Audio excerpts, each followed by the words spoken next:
DK Shivakumar ನೇತೃತ್ವದ ಸಂಪುಟ ವಿಸ್ತರಣೆಯ ಕುರಿತಂತೆ ಚರ್ಚೆಗಳಾಗ್ತಾ ಇದೆ. ಜಮೀರ್ ಅಹಮದ್ಗೆ ಡಿಸಿಎಂ ಸ್ಥಾನ ನೀಡುವಂತೆ ಆಗ್ರಹ ಕೇಳಿಬರ್ತಾ ಇದೆ. ಹೊಸಪೇಟೆಯಲ್ಲಿ ಮುಸ್ಲಿಂ ಸಮಾಜದ ಮುಖಂಡರು ಒತ್ತಾಯಿಸ್ತಾ ಇದ್ದಾರೆ. ಜಮೀರ್ ಪಕ್ಷದ ಕೆಲಸವನ್ನ ಬಹಳ ನಿಷ್ಠೆಯಿಂದ ಮಾಡಿದ್ದಾರೆ. ಕೇರಳ ಚುನಾವಣಾ ಪ್ರಚಾರದಲ್ಲಿ ಜಮೀರ್ ಪ್ರಮುಖವಾದಂತಹ ಪಾತ್ರವನ್ನು ವಹಿಸಿದ್ರು. ಕಾಂಗ್ರೆಸ್ ಹೈಕಮಾಂಡ್ಗೆ ಮುಸ್ಲಿಂ ಮುಖಂಡರಿಂದ ಈ ರೀತಿಯಾಗಿ ಮನವಿಯನ್ನ ಮಾಡಲಾಗಿದೆ.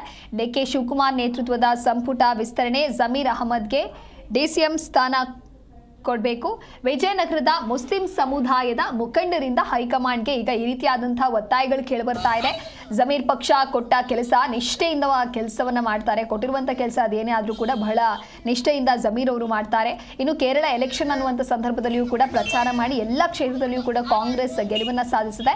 ಹೀಗಾಗಿ ಜಮೀರ್ ಅಹಮದ್ಗೆ ಡಿಸಿಎಂ ಮಾಡಬೇಕು. ಕಾಂಗ್ರೆಸ್ ಹೈಕಮಾಂಡ್ಗೆ ಮುಸ್ಲಿಂ ಸಮಾಜದ ಮುಖಂಡರು ಈಗ ಪ್ರತಿಭಟನೆಯನ್ನ ಮಾಡೋದ್ರ ಮೂಲಕ ಮನವಿಯನ್ನ ಮಾಡಿದ್ದಾರೆ.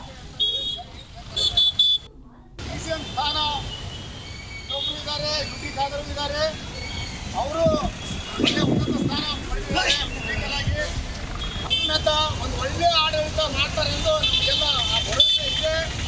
ಅವರು ಕಾಂಗ್ರೆಸ್ ಪಕ್ಷಕ್ಕೂ ಬರ್ತಾರಂತೇಳಿ ಮುಂದಿನ ದಿನಗಳಲ್ಲಿ ಈಗಾಗಲೇ ಕೇರಳದ ನೋಡ್ಕೋಬಹುದು, ಬೇರೆ ಬೇರೆ ರಾಜ್ಯಗಳಲ್ಲಿ ಹೋಗಿ ಅವರೆಲ್ಲ ಪ್ರಚಾರ ಮಾಡಿ ಅಲ್ಲಿಂದ ಒಂದು ಆದ ಕಾರಣ AICC ಅಧ್ಯಕ್ಷರಾದಂಥ